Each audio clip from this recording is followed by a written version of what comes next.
todos. Bienvenidos aquí a nuestro programa En Casa Aprendo Técnicas y Prácticas Ocupacionales. Mi nombre es el profesor José J. Ramos Mercado. Yo soy maestro de electricidad en la Escuela Tomás Zongay en Bayamón. Y estoy en este día para discutir con ustedes el tema que tiene que ver con los fundamentos de la electricidad, fundamentos y aplicaciones. Cualquier duda o inquietud que tengan ustedes con respecto a los temas aquí presentados y de otras clases previas, pueden entonces accesar por email, enviar sus preguntas al email técnicasy prácticas@wipr.com o hashtag En Casa Aprendo Prácticas Técnicas Ocupacionales. Bien, siguiendo entonces con el tema que vamos a tomar hoy, lo principal que tenemos que discutir es lo que es la electricidad, lo que se entiende por electricidad. La electricidad es un agente físico invisible que llena la estructura atómica de toda materia y se conoce por sus efectos y manifestaciones. ¿Qué significa esto? Que la electricidad es un agente físico que es materia, o sea, que existe, no está en el plano metafísico ni tampoco espiritual, es algo que existe porque es materia. Ahora, es invisible por dos razones. Número uno, porque es muy rápida. La electricidad se mueve a 300.000 kilómetros por segundo. Y obviamente eso, si lo pudiéramos ver, usted tardaría 3 segundos en llegar a la luna a esa velocidad. Y lo otro es que es muy pequeña porque la electricidad se da a nivel atómico y el átomo tiene un tamaño de 100 millonésimas de pulgada. O sea, usted con una pulgada la pica en 1.000.000 de pedazos. 100 pedacitos de eso sería el tamaño de un átomo. Por lo tanto, es invisible porque es muy rápida y muy pequeña. Ahora, llena la estructura atómica de toda materia y se conoce por sus efectos y manifestaciones. Nosotros como tal, al ver la electricidad, vemos sus efectos, la luz, calor y unos que vamos a discutir aquí, y también vemos las manifestaciones, y esas manifestaciones son las que nos han dado el conocimiento y el interés por tratar de indagar o investigar este tipo de energía, que es la electricidad. Seguimos aquí. La electricidad es importante en nuestro diario vivir. Obviamente todos lo sabemos, experimentamos recientemente los efectos del huracán María y vimos cómo la ausencia de electricidad afectó la calidad de vida de todo el mundo. Pero desde el descubrimiento hasta el presente utilizamos este medio de energía para alumbrarnos, hacer funcionar enseres eléctricos a nivel doméstico, otros de alta tecnología como ahora mismo las computadoras, esta pizarra interactiva y en diferentes tecnologías que vemos en la industria, el comercio, hospitales, entre otras. Todo ahora mismo pues está atado al uso y a la importancia de la electricidad. Siguiendo en esta parte, tenemos entonces que hay varios tipos de electricidad, en este caso 3 que se han identificado. Tradicionalmente habían 2, pero en las nuevas estudios eléctricos pues se han tratado de diferenciar. La electricidad, en este caso, tiene la electricidad atmosférica, que es la que está en el medio ambiente, que se generalizaba como electricidad estática, pero ahora mismo, dado a que el avance y el estudio del cuerpo humano y de la medicina ha separado esos dos tipos de estática en atmosférica y la estática convencional, que es la que está dentro de los seres vivos, dentro de nuestro cuerpo, que interactúa con la estática del medio ambiente. Y está entonces la electricidad dinámica, que es la generada, producida por el hombre, a través de las maquinarias, dínamos, generadores y unos equipos que vamos a estar hablando en esta clase a continuación. Ahora, siguiendo sobre ese concepto de qué es la electricidad, el punto es que la electricidad hasta cierto punto sigue siendo un misterio, porque todo está sostenido en teorías. Una teoría atómica que vamos a mencionarla y una teoría electrónica. Pero esas teorías han sido demostradas y utilizadas y han permitido entonces que se pueda desarrollar y darle una utilidad a esa energía, a ese tipo de energía que es la electricidad. Ahora, la electricidad es una forma de energía y eso es establecido como energía, la capacidad de hacer trabajo. La energía nos permite a nosotros poder realizar diferentes labores, tanto físicamente como todo tipo de equipos que hacen alguna función. Una estufa, una lámpara, una computadora, utilizan la electricidad y hacen un trabajo, gastan una energía. Y la energía, en otras partes, no se puede crear ni destruir, simplemente cambia de forma. Cuando nosotros tratamos de obtener electricidad, que es un tipo de energía, lo que hacemos es transferir esa energía de otros tipos y la convertimos o la procesamos en electricidad. Y de esa forma la electricidad también puede generar otros tipos de energía. Por ejemplo, de los tipos de energía que se pueden sacar de la energía eléctrica, podemos determinar que la energía química, a través de las reacciones químicas que se dan en diferentes compuestos, particularmente en acumuladores y baterías, la solar radiante, que esta está ahora mismo de impacto importante como uso de energía renovable, que vamos a hablar más adelante del uso de la electricidad como energía renovable producible a través de la energía radiante solar. La energía mecánica, que es uno de los grandes logros a nivel de industria, cuando se logró producir movimiento, generar movimiento a través de la electricidad y viceversa. Eso lo vamos a ver en el caso de generadores y motores. Y la energía térmica, que es producida, se puede producir a través, la electricidad se puede producir por calor, y también la electricidad puede producir calor, dependiendo ese principio. De hecho, los acondicionadores de aire, que generalmente la gente le llama aire acondicionado, incorrectamente, el equipo se llama acondicionador de aire, y lo que hace es, en este caso, producir aire acondicionado. Pero la gente, pues, obviamente, lo asocia al efecto más que a el hecho como tal.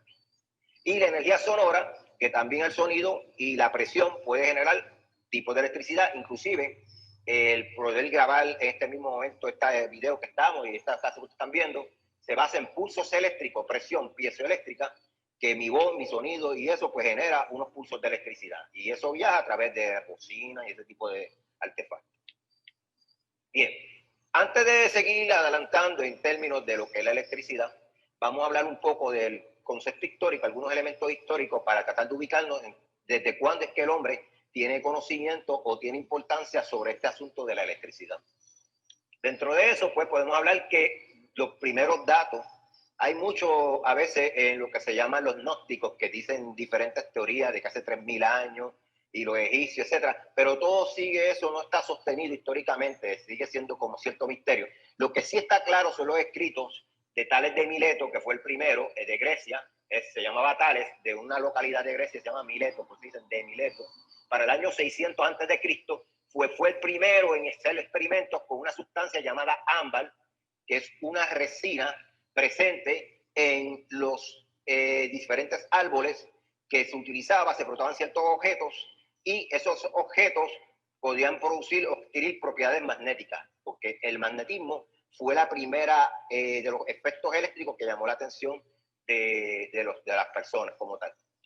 Luego pasó muchísimos años por diferentes razones históricas que no viene al caso ahora mencionar, pero entonces se registra para el año 1600 el Sir William Gilbert, que se le dio ese reconocimiento a nivel de Gran Bretaña e Inglaterra, pues fue el primero en utilizar el concepto de la palabra electricidad.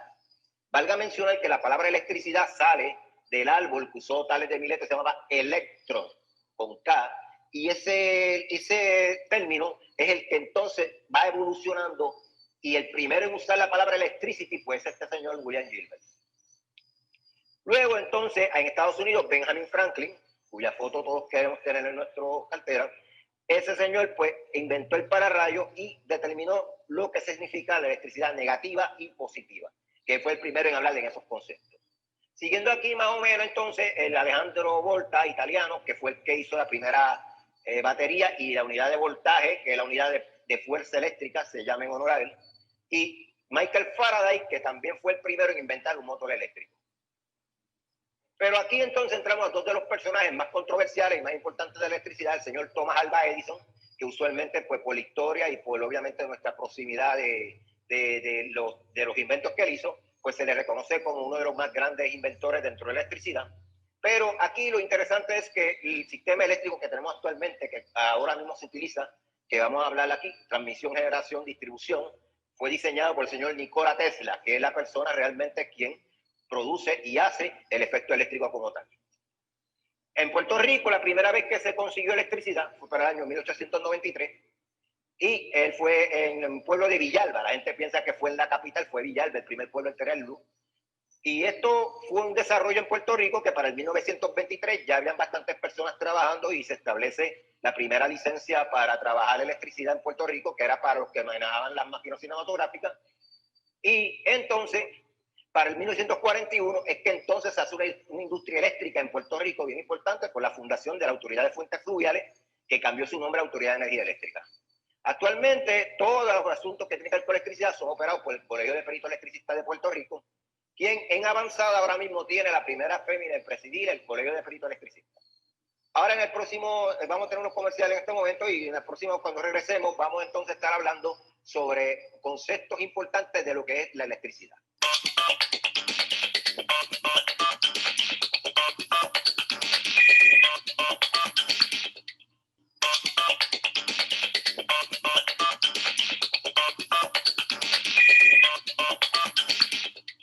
Bien, saludos. Regresando aquí entonces a nuestro programa En Casa Aprendo, Técnicas y Prácticas Ocupacionales, donde yo, el profesor José Ramos, aquí estamos hablando del tema de electricidad y sus aplicaciones. Recuerden que cualquier pregunta o dudas que tengan sobre este o otros programas previos, pueden enviar sus dudas al email técnica y práctica @wipr.pr o en Casa Aprendo, hashtag en Casa Aprendo, prácticas técnicas ocupacionales. Siguiendo entonces con el tema que habíamos comenzado, que es la electricidad y las aplicaciones, hay lo que se conoce entonces, partiendo como premisa, que la electricidad es materia.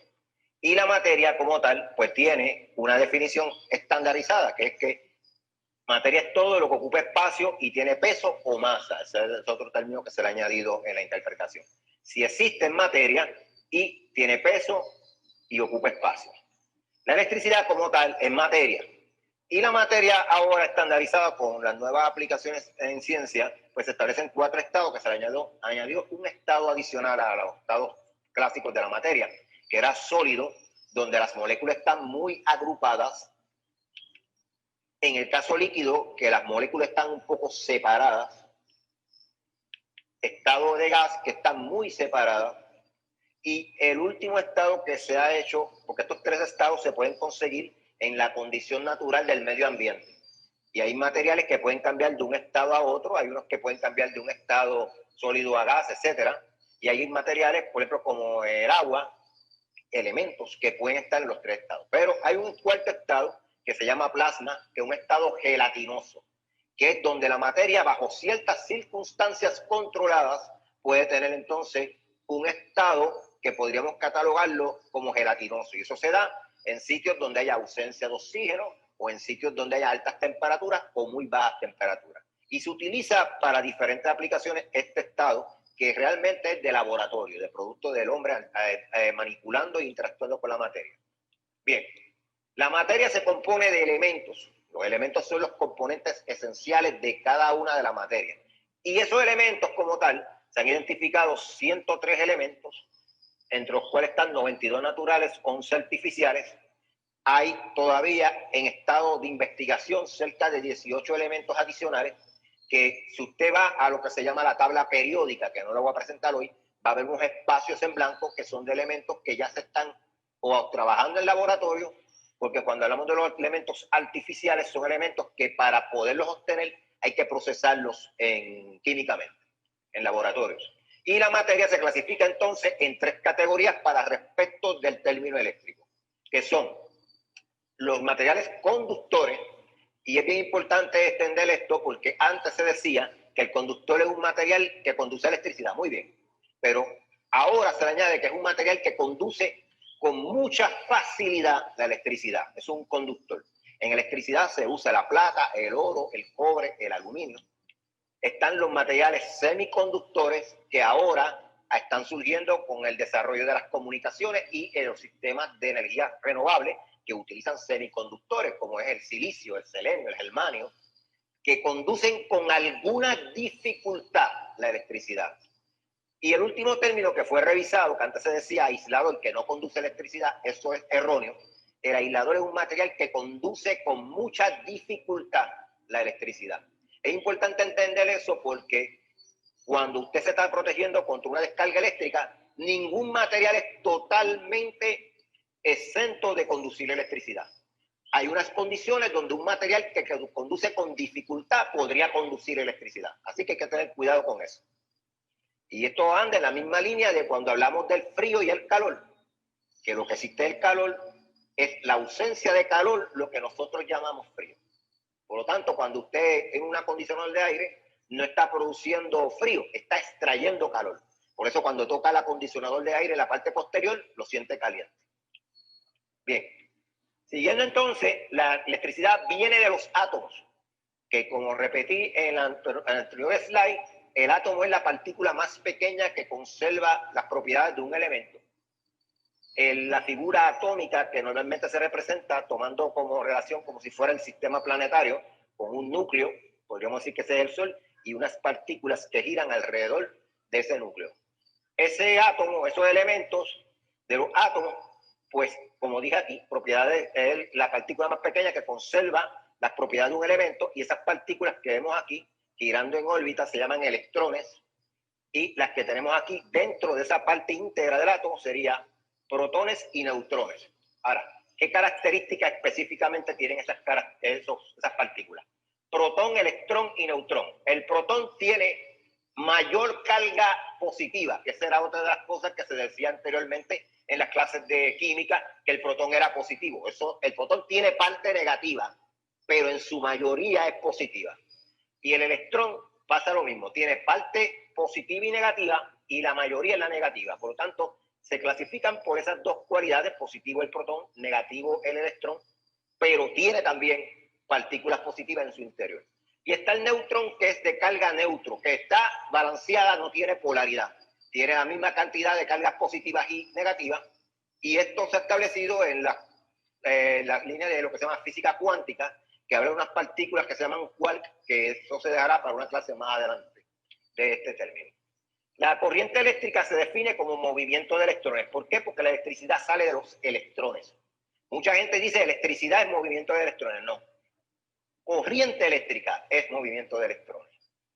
El tamaño o diámetro de un átomo, que lo mencionamos ahorita, era un 100 millonésima de pulgada. Y cuando hablamos de la materia y unimos varios elementos y varios átomos, la molécula pues une esos elementos, y la partícula más pequeña que puede conservar las propiedades de una unión de varios elementos es lo que se conoce como la molécula. Que esa partícula, pues en términos, cuando hablamos de corrientes eléctricas, la tenemos continuamente en actividad de cambio de carga y transferencia de energía.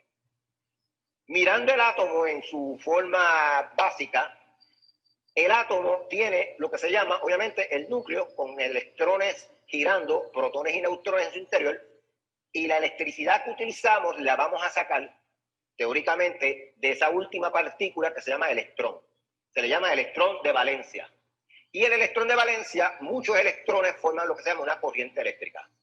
Se entiende que un amperio, que es la unidad de medida de corriente, tiene 6.28 por 10 a la 22.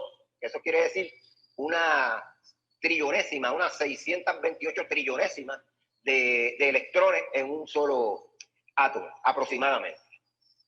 Por lo tanto, cuando hablamos de formas de producir electricidad, pues hay unas que están ya establecidas y que la estamos utilizando basado en esta misma relación de los átomos. Reacción química, piezoeléctrica, termoeléctrica, fotoeléctrica, que es la que tiene que ver con electricidad, y solar, energía solar, y electromagnetismo.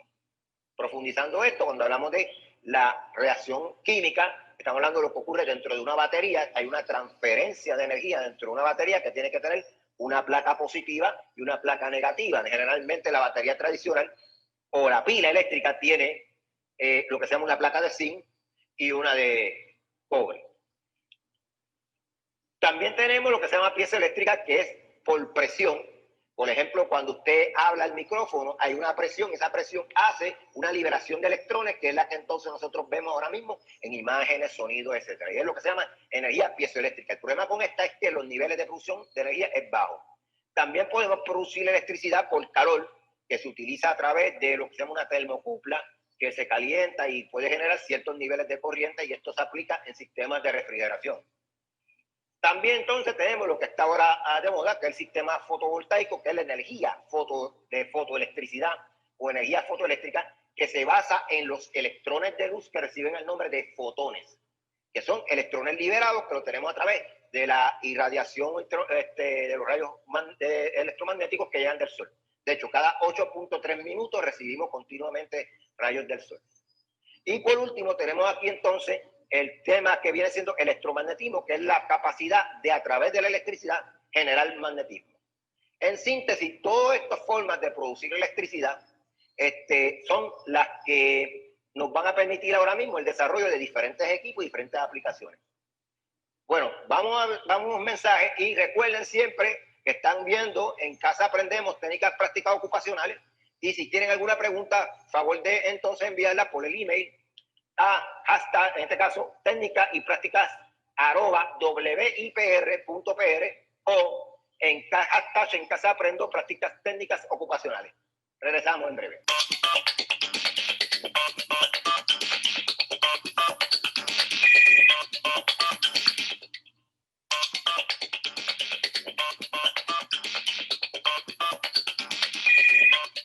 Bien, y regresamos entonces en Casa Aprendo, técnicas y prácticas ocupacionales. Mi nombre es José Ramos y estoy hablando aquí del tema de electricidad y sus aplicaciones. Recuerden sus dudas, enviarlas al email técnica y práctica @wipr.pr. Bien, siguiendo entonces con lo que estamos comenzando y retomando el tema, pues la electricidad como tal, que mucha gente le llama y le dice que es el movimiento de electrones, pues solamente un solo factor. La electricidad se compone de 4 factores. Y los 4 factores son importantes entenderlos, conocerlos e interpretarlos para poder hacer un uso correcto de la electricidad. En este caso, los factores son voltaje o voltage, como se le llama en inglés, cuyas letras con las cuales se representa son la E y la V. Y es la fuerza que provoca el movimiento de los electrones. La corriente se mueve a raíz de la fuerza que provoca su movimiento. En física, todo cuerpo tiende a mantenerse en su estado natural a menos que una fuerza externa altere su estado. Por lo tanto, para producir que un electrón se mueva, hay que aplicarle una fuerza que altere ese estado. ¿Y qué son los, en caso el voltaje? Átomos desbalanceados juntos en una gran cantidad que van a provocar el tránsito de diferentes electrones de átomo en átomo.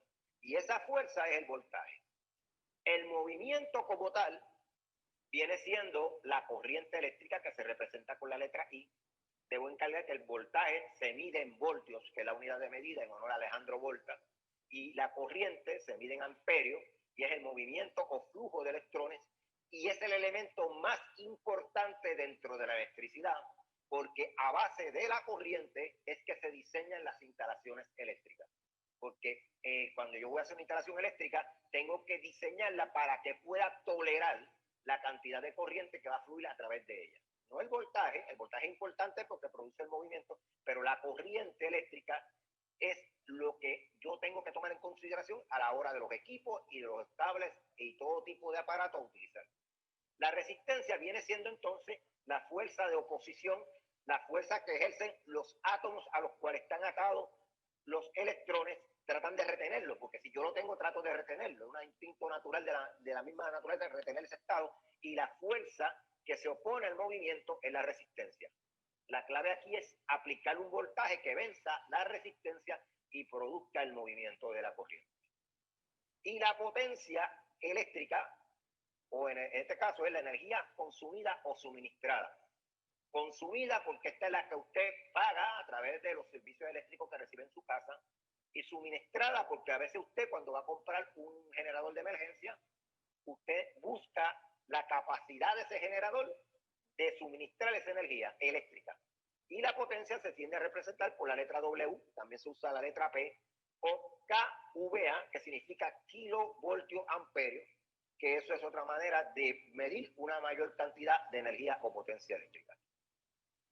Siguiendo entonces a ese mismo tipo de factores, pues podemos ver en esta columna que el voltaje pues se conoce también como diferencia de potencial, porque en una batería, por ejemplo, la placa positiva y negativa están desbalanceadas y los electrones van de la negativa hacia la positiva, y eso se llama diferencia. Mientras la batería tenga diferencia de potencial, la batería se mantiene trabajando. Una vez se compensa esa diferencia o el tránsito de electrones de una placa a la otra es bien bajo, pues entonces la batería se agota, es lo que nosotros normalmente llamamos en esto. La unidad de medida entonces de esa fuerza es el voltio, se conoce como tensión, presión. De hecho, cuando usted ve letreros de la Autoridad de Energía Eléctrica o de algunos sitios donde hay equipo, maquinaria eléctrica, dice alta tensión. Alta tensión es más de 600 voltios y usted tiene que tomar precaución cuando vea ese término. También se conoce como presión o fuerza electromotriz en los generadores. En el caso de la corriente se conoce como intensidad o el nombre de corriente, y el símbolo es la letra A, la V para la E, que es el voltaje, la resistencia, la letra omega del alfabeto griego, que es ohmio, y en ese caso es oposición, y la WVA, que es voltio amperio, que es básicamente potencia teórica, potencia real. Esos términos se van a explicar, usted puede entonces entenderlo si va a cualquier tipo de terminología o libro de teoría eléctrica, pero son potencia aparente, potencia real y potencia que viene siendo la energía suministrada o consumida. Entonces, la electricidad, los factores eléctricos están relacionados entre sí. Esta relación fue la que permitió y dio paso a que se pudiera hacer uso práctico de la electricidad. Finalmente se hizo experimentos, cosas así que hacían algunos científicos, pero no se le podía dar un uso práctico. Ya para finales del siglo XIX, a mediados del XIX y finales del XIX, inicios del siglo XX, pues entonces ya estaban estas fórmulas que dieron paso al desarrollo de la electricidad como tal. Siempre para tratar de explicar los fenómenos eléctricos, pues se utiliza entonces una relación matemática que se conoce como la ley de Ohms, que esa ley de Ohms nos permite poder explicar de forma numérica el comportamiento de los factores eléctricos.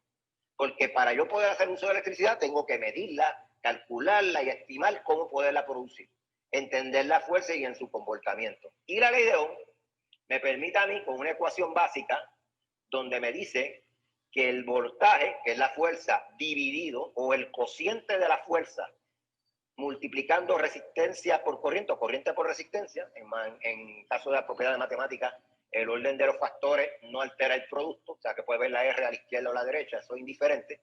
Quiere decir entonces que si usted divide el voltaje de un circuito, o multiplica el voltaje de un circuito por la resistencia de un circuito, obtiene el valor. Y en esta configuración algebraica simple, pues, si usted tapa cada uno de los factores, le va a quedar la fórmula que usted esté buscando para conseguir los tres valores más importantes dentro de la electricidad, junto con el cuarto que es la potencia, voltaje, amperaje y resistencia. Y la ley de Ohm establece pues, que el cociente será igual a el voltaje dividido entre resistencia, ese es corriente. Y esa es la fórmula. Y como les mencioné, el físico alemán George Simon Ohms, y en honor a él, se conoce como la ley de Ohms. Y la unidad de medida de resistencia fue el ohmio. Porque el problema que había era que había que relacionar la corriente, que ya se sabía de ella, con el voltaje. Pero quien consiguió el factor que las unía para poderla comparar fue George Simon Ohms. Tenemos entonces, ¿cómo nos llega la electricidad? Es una de las preguntas que uno cuando está como electricista, yo estudiante de electricidad me planteaba, ¿cómo yo tengo un receptáculo, saco corriente, pero ¿de dónde viene eso? Pues miren, normalmente en Puerto Rico y casi todo sistema ya industrializado, la primera etapa para producción de electricidad es la generación. En Puerto Rico, pues teníamos en operación, ya hay algunas que están en deterioro o no se están utilizando, pero habían 4 centrales principales, que era San Juan, Palo Seco, Costa Azul y Aguirre. Ahora mismo, pues Costa Azul tiene una serie de problemas, pero se genera ahí en esas plantas un voltaje cerca de 13.800 voltios, que también se le puede decir 13.8 kV. Es un voltaje relativamente mediano que para poderlo llevar de donde se está generando hay que elevarlo y transmitirlo. Se eleva utilizando un aparato que se llama transformador que me sube ese voltaje de 13.800 a 115.000 en las plantas que están en el sur, en el norte, perdónenme, y las que vienen del sur, que son 230.000 voltios. De ahí pasa su transmisión, que es la mayoría de las líneas que usted ve por las zonas de rurales y o zonas donde usted pasa por la avenida. Usted lo puede distinguir porque la línea tiene como 4 disquitos en los extremos. Eso le indica que es una línea de 38.000 voltios. Y está la etapa de distribución primaria, que viene siendo 2.400 voltios y 13.200. Y está la que nos llega a nuestra casa, que es distribución secundaria, 120, 480. Es bien importante, y con esto voy concluyendo, que aquí en Puerto Rico se suele hablar de 110 voltios. Y realmente, aunque el equipo diga 110, hace tiempo, desde el 1975, el voltaje en Puerto Rico es 120 voltios. O sea, que ya cuando usted hable de 110, eso no existe, es 120 voltios. Y cuando muchas veces, y el promedio, que quiere decir lo más bajo que usted puede recibir, son 116.4 voltios.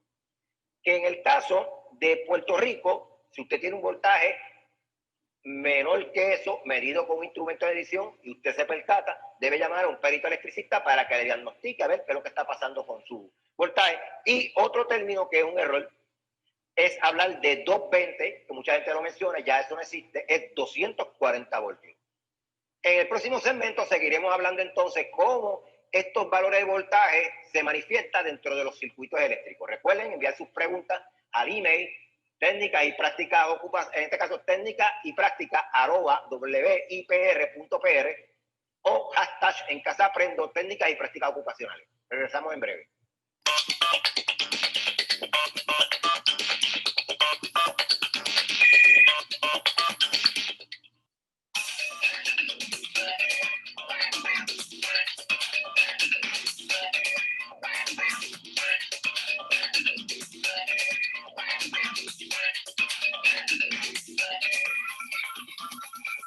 Bien, aquí regresamos entonces en Casa Aprendo Técnicas y Prácticas Ocupacionales. Yo soy el profesor José Ramos de la Escuela Thomas Songay, maestro de electricidad, maestro certificado, y estamos hoy hablando sobre lo que son la electricidad y las aplicaciones.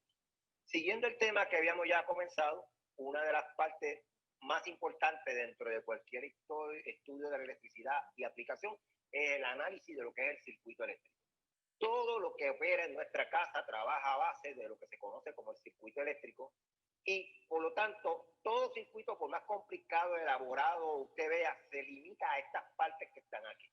Por eso es importante cuando uno analiza los circuitos eléctricos ir a lo que se llama la base, la premisa, el fundamento, que son estos componentes que están aquí.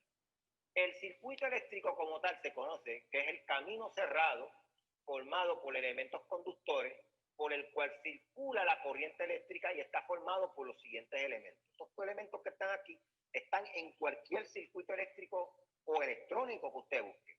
Y esas partes que voy a mencionar ahora, y seguiremos abundando un poco más de cada una de ellas, es la fuente de energía, que viene siendo el que provee la energía eléctrica que va a fluir a través del circuito eléctrico. Está la carga, que es el equipo para el cual nosotros diseñamos el circuito eléctrico, y es quien va a hacer uso de la electricidad, sea para producir lo que vaya a producir. Normalmente se clasifica en alumbrado o fuerza, que son las dos categorías de tipos de carga, o resistivo, que es calor, que lo vamos a ver también. Están los conductores, que son los que permiten el libre fluir de la electricidad a través del circuito. Normalmente tiene que tener una entrada y una salida en términos de los conductores. Y para poder controlar entonces estas primeras tres partes, carga, conductor y fuente de energía, sería lo necesario para tener un circuito eléctrico. Pero nosotros, cuando tenemos un circuito, queremos controlarlo, que es para yo poder decidir cuándo lo uso o no, y para eso se usa el interruptor, y por eso se llama interrumpe el circuito.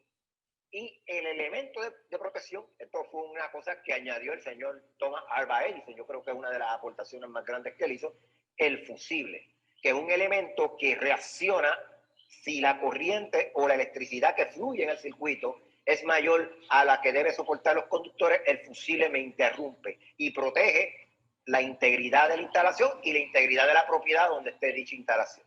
Ok, tomando eso en consideración de cada uno de esos componentes, pero vamos a hablar entonces de cómo son cada uno en términos, cómo nos encontramos. En términos de fuente de energía, tenemos entonces la energía que podemos obtener a través de pilas, baterías, celdas, que son el tipo de forma de almacenar energía. De hecho, cuando se habla, y esta fue una de las situaciones, cuando los sistemas fotovoltaicos que se instalaron en muchísimos de los sitios, mucha gente tenía duda de por qué no tenía electricidad pese a que tenía 30 o 40 placas en su techo. Y es que para usted tener electricidad en su casa cuando no haya luz eléctrica, usted necesita tener baterías. Si usted no tiene baterías, usted no va a tener electricidad de ningún tipo, aunque tenga X cantidad de placas o módulos solares. Pero esto es una forma de almacenar y producir electricidad a través química y se combina también con placas y paneles fotovoltaicos que realmente lo que me hacen es cargar las baterías para luego utilizar esa energía con un equipo que se llama inversor. También tenemos los alternadores, como el que usted ve en el vehículo de motor de su carro, que opera básicamente toda la mayoría de los efectos eléctricos y carga la batería también. El alternador me produce una corriente que luego se cambia. Hay dos tipos de corriente, corriente directa, corriente alterna. El alternador, por su nombre, me produce corriente alterna y me la cambia a corriente directa, que es lo que vemos aquí, las siglas en español, CA, corriente alterna, C en este caso, y en el caso que está aquí, que en inglés se dice DC, en español corriente continua, que es CC.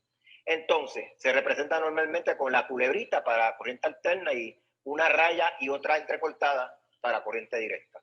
Pero los módulos fotovoltaicos es una de las formas de producir energía, de las fuentes de energía que ahora mismo están cogiendo auge y que vamos a abundar más adelante. Y ahora están lo que se llaman las células de combustible, que realmente esto es lo que está de moda en términos del diseño y uso de almacenaje de energía. Se usa para sistemas de naves espaciales, en la cual utiliza el agua, el hidrógeno, parte de ella, y lo utiliza para producir electricidad. Está en desarrollo, pero se está aplicando con muy buenos resultados. Las células de combustible. Eso es como fuentes de energía. Ahora, en cargas, vamos a tener varios tipos de cargas, que son las que utilizan la electricidad, que son las bombillas que transforman la energía eléctrica en energía lumínica. Y ahora mismo, pues, estamos en la evolución que pasamos de las bombillas incandescentes con filamento de tunteno, que eran, básicamente producían un 20% de electricidad y un 80% en calor. De hecho, usted no podía tocar una bombilla de esas cuando estaba encendida porque se quemaba de tanta temperatura que alcanzaba casi 5.000 grados. Eso se fue reemplazando con los compactos fluorescentes o bombillas en espiral. Y la última que está ahora mismo pues son los LED o la lámpara LED, que esta es la forma EcoMás que venden para ahora mismo uso residencial, pero realmente son diodos emisores de luz que son a través de corriente electrónica, que su producción de electricidad se basa en el vacío y liberan su energía en luz. Y dependiendo el tipo de prisma o de tinte que se use para el LED, pues obtiene el color que se busque. Y también existe este tipo de formato con rosca media o mogul. Ahora mismo se está utilizando para alumbrado estéreo. Esto es una lámpara que sustituye, se pueden poner en una lámpara de mercurio tradicional. En los planos eléctricos podemos ver este tipo de símbolos, este para el LED y este para las lámparas o bombillas tradicionales. Y sin menospreciar este que se llama el tubo fluorescente, que también se usó por mucho tiempo, pero ya está siendo reemplazado por los LED y por otros formatos de fluorescentes más eficientes que ese. Seguimos entonces, regresando, otra de las cargas que podemos ver son las cargas de fuerza, que es lo que son equipos que producen movimiento. Ahora mismo, cuando tenemos estos equipos para utilizar, es lo que mueve la industria. En el caso de motores DC pequeños, son los que nos mueven taladros, diferentes equipos que vemos para aplicaciones electrónicas, los mismos abaniquitos que vemos en las computadoras, pues son motores que trabajan con corriente directa. También a nivel de barcos y embarcaciones, el mismo tren urbano, trabajan con unidades de motores de corriente directa más grandes, electricidad, cargas de fuerza. Pero a nivel de la industria, todos los equipos que vemos ahora mismo operando, como abanicos domésticos o abanicos industriales, acondicionadores de aire, compresores, diferentes equipos de industria, trabajan con motores de corriente alterna, normalmente del tipo se llama trifásico, que usan 3 alambres positivos para poder funcionar, le llamamos vivo, y esos motores pues, son los que mueven las diferentes maquinarias industriales. Y por lo tanto, cuando hablamos de esos motores, el inventor, el que generó este motor fue el señor Nikola Tesla, que es uno de los grandes inventos que él también hizo para revolucionar el mundo. Está otro tipo de cargas que existen, que son las cargas resistivas, que las vemos entonces aplicadas con diferentes equipos y enseres electrodomésticos, como son las hornillas, las estufas, diferentes tipos de sistemas de refrigeración o de calentamiento. Y también tenemos las resistencias electrónicas que se utilizan en los circuitos electrónicos con el fin de limitar o reducir lo que son las corrientes que se pueden generar en un circuito electrónico. Se representan con estos símbolos que están aquí con frecuencia, resistencia variable o resistencia fija. Estas banditas que vemos aquí nos indican el valor que tiene cada una de esas resistencias. Normalmente se utiliza el cálculo para determinar sus valores y se ponen para lograr obtener ciertas conductas en los circuitos eléctricos o comportamientos como tal. Tenemos entonces el elemento de control, que viene siendo el otro modo que nosotros utilizamos para poder gobernar y decidir cuándo el circuito va a estar en funcionamiento, son los interruptores, y tenemos varias formas de instalarlos o ponerlos. Y ese elemento de control es importante porque me permite a mí decidir cuándo el equipo opera. Ahora mismo con sistemas electrónicos puedo poner a que se opere sea por sonido o sea por tiempo o por eventos, porque puedo poner un contador que me diga cuántas veces ocurre un evento para que algo se active o se desactive. Y por último, el elemento y más importante, o no menos importante, es el elemento de protección que vienen siendo lo que llamamos los dispositivos, en este caso los fusibles, que fueron los que se hicieron inicialmente. Y ahora mismo, el último, pues son los breakers, que se conoce como PIA, pequeño interruptor automático, que ese es el nombre en español de breaker. Pero la gente, usted va a una tienda a pedir un pequeño interruptor automático, no se lo van a vender, usted va a tener que decirle un breaker. Y esto pues utiliza limitando la cantidad de corriente que fluye en un circuito y protegiendo la integridad de la instalación eléctrica y de su propiedad. Más adelante continuaremos entonces y entraremos en el último tema de nuestra clase de hoy, que es energía renovable y cómo se está aplicando para sustituir y hacer más efectivas las instalaciones eléctricas. Así que regresamos, recuerden enviar sus preguntas o dudas al email técnicas y prácticas @wipr.pr o hashtag en casa aprendo técnicas y prácticas ocupacionales. Regresamos.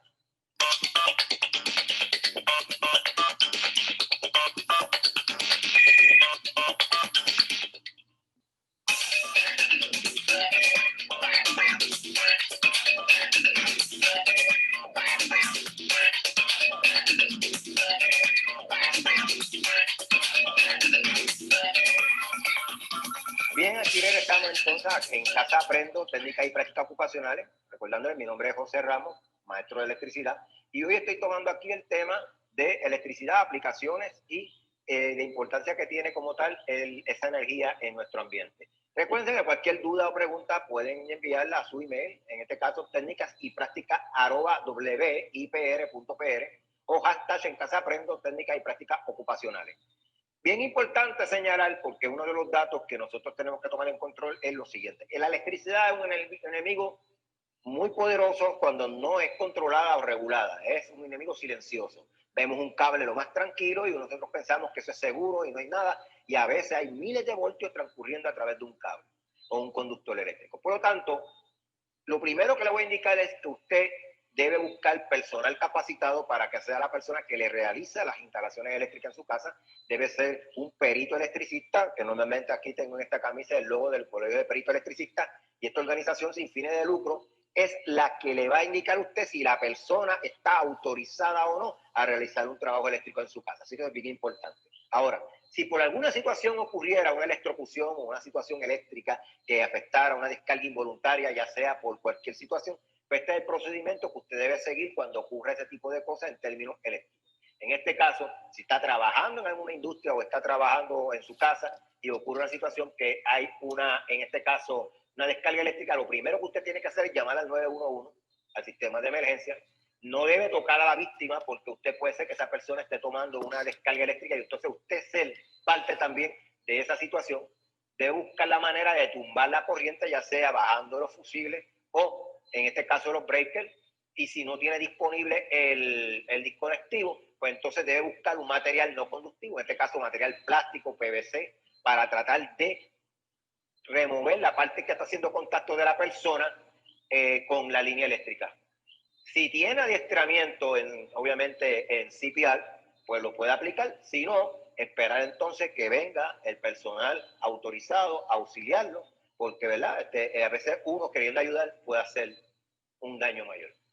Siguiendo entonces, uno de los temas que ahora mismo están en auge en cuestión del desarrollo de la electricidad y sus aplicaciones es la energía renovable. La energía renovable obviamente es el futuro debido a el nivel de contaminación que tenemos en el medio ambiente a consecuencia de la producción de electricidad por formas tradicionales como es la combustión, la quema de petróleo, carbón y gas natural, que algunas pensaban que era una buena forma de producir electricidad, pero tampoco, es un combustible. Por lo tanto, no se puede considerar energía renovable. Ahora, cuando hablamos de la conversión de energía disponible de fuentes renovables a energía utilizable por el ser humano, normalmente siempre esto está basado, y yo le digo siempre a mis estudiantes que mire, agua, tierra, aire y sol. Esos son los puntos básicos dentro de energía renovable. Obviamente, No todas se pueden desarrollar en todos los países porque va a depender de las condiciones geográficas, de la capacidad económica del país.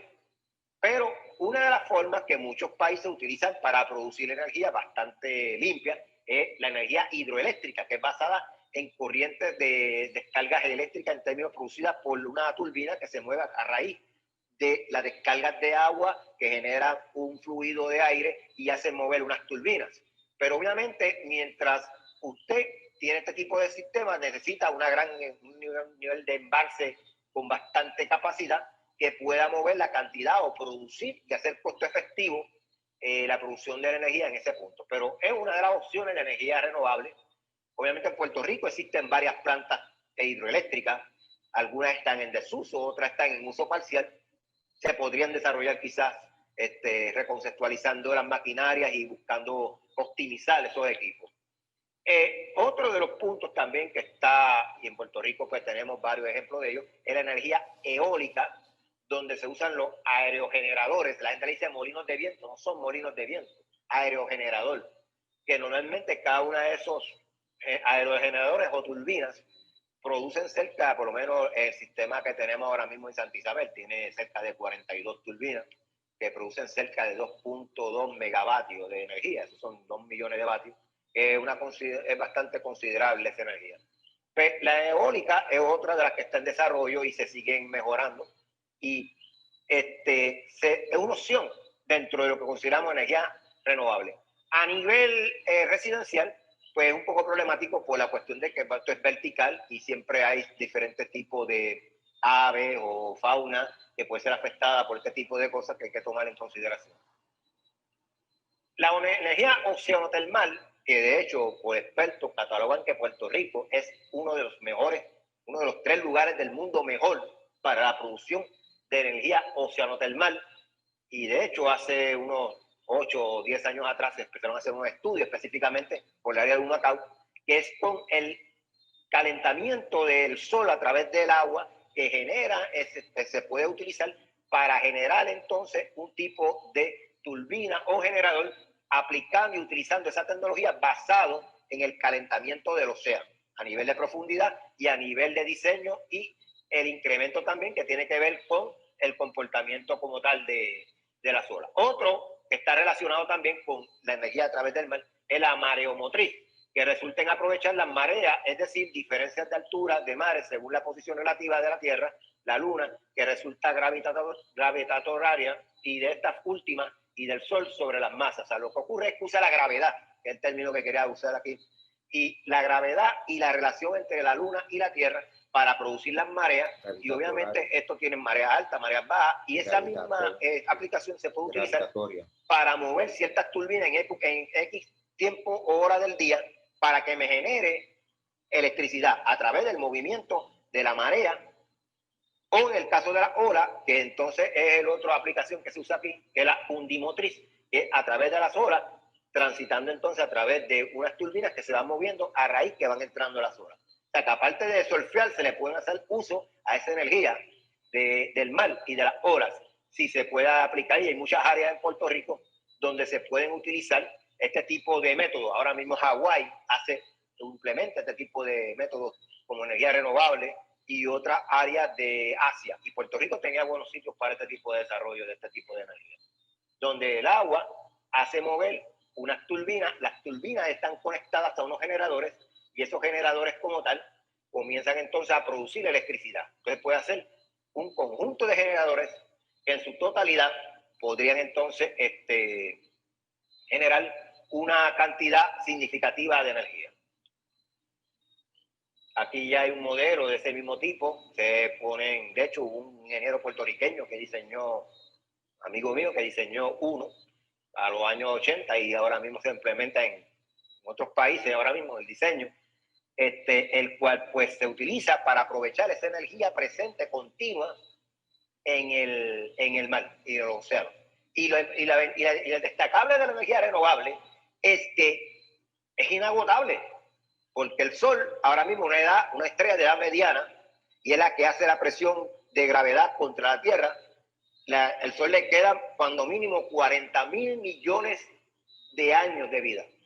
Así que tenemos ahí una fuente inagotable, básicamente por muchas generaciones, si la pudiéramos utilizar, en términos de la que se generaría por el movimiento de las olas o de la solar, que vamos a ver también, y otros tipos. Bueno, otra que quizás en Puerto Rico no la podemos utilizar porque Puerto Rico es una isla y obviamente el nivel de profundidad y de la solidez del terreno no permite para poder excavar a las profundidades que se requeriría, pero este otro tipo de energía, la energía geotérmica, que se basa en el calor de la Tierra, usualmente se utiliza en los continentes ya más grandes.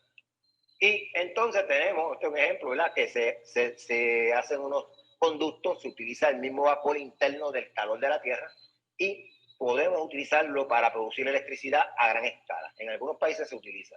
Otras que se están promoviendo es utilizar la biomasa, que es utilizar los elementos descompuestos, tanto vegetativos como vegetales, residuos hasta humanos, para producir combustible limpio y poder entonces utilizar esa energía, ese combustible para calentar una turbina y mover un generador. Y por último, la que tenemos que estar ahora mismo en auge en Puerto Rico, que es la energía solar o fotovoltaica, que nos permite entonces poder producir electricidad directamente de la energía solar a través de módulos y paneles fotovoltaicos. Les invito a que sigan investigando sobre estos temas de energía renovable. Es bien importante coger conciencia y tomar medidas e investigar cómo yo puedo economizar electricidad en mi casa haciendo uso de las investigaciones que se vienen desarrollando. Pues ya espero haber discutido con ustedes estos temas básicos, deben seguir elaborando y recuerden siempre cualquier duda o pregunta que tengan sobre este tema, enviar el email a técnicas.wipr.pr o hashtag en casa aprendo técnicas y prácticas ocupacionales.